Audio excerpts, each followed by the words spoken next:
शान।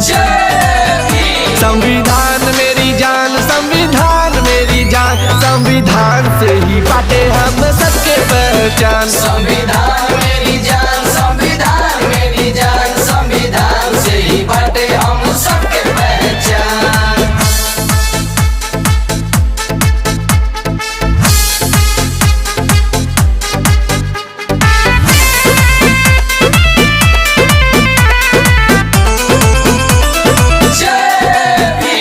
इतिहास में एगो दौर रहे, लोग दर्द में जिंदगी जियत रहे, ना कोनो अधिकार रहे, अपमान के पानी पियत रहे। ना कोनो अधिकार रहे, अपमान के पानी पियत रहे। इतिहास में एगो दौर रहे, लोग दर्द में जिंदगी जियत रहे, ना कोनो अधिकार रहे, अपमान के पानी पियत रहे। अपमान के पानी